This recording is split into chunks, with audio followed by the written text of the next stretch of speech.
Hello guys, FJS here and you're watching Chalkwords.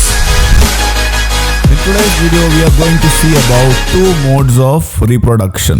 The first one is asexual reproduction and the second one is sexual reproduction. First we will study about reproduction in animals and then later on move to plants. So let us understand sexual reproduction in animals. I want to take the example of you. So how many parents do you have? You have two parents. They are your father and mother, and what they did was they came together and did some magic, and suddenly you came into existence in the world, and this magic is called sexual reproduction. So in sexual reproduction you can see that two parents are involved. Now let us see asexual reproduction. In asexual reproduction this magic does happen, but only one parent is involved.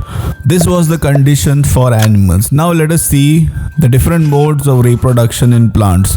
In plants also there are two modes of reproduction, asexual and sexual. In asexual reproduction we will not be using seed at all, while in sexual reproduction to make a new plant we will be using seeds. In this video you will be understanding about four types of asexual reproduction. They are vegetative propagation, budding, fragmentation and spore formation. So the first one is vegetative propagation. Normally if I asked you to grow a mango plant, what will you do? You will take a mango seed and bury it in the soil.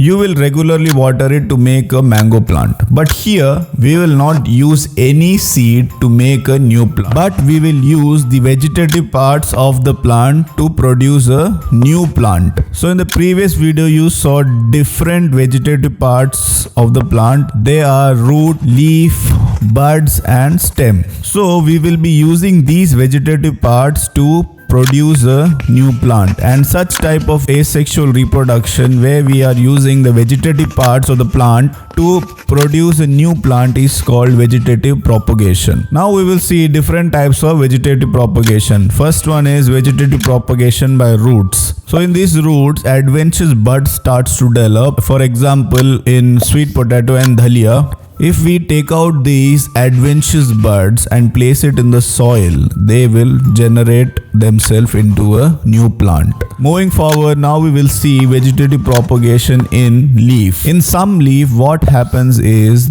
bud starts to develop on the margin of the leaf. Now when these leaves fall down from the plant, they will grow out to be a new plant. And the example of vegetative propagation by root are bryophyllum, Mexican hat plant, which is also called devil's backbone. Next is vegetative propagation by stem. So in this we will see the example of rose and money plant. So in rose what we can do is when we cut the stem of the rose and plant it again in the soil, after some time it will develop itself into a new plant. So is the case with money plant also. Finally, vegetative propagation by buds. Sometimes you must have observed on potatoes small white color structures are formed. These are buds and are also called eyes of potato. So if you take one of these buds and plant it in the soil, it will develop itself into a new plant. So in the above examples you must have observed that we did not use any seed to make a new plant, and such type of reproduction where we do not use seed at all is called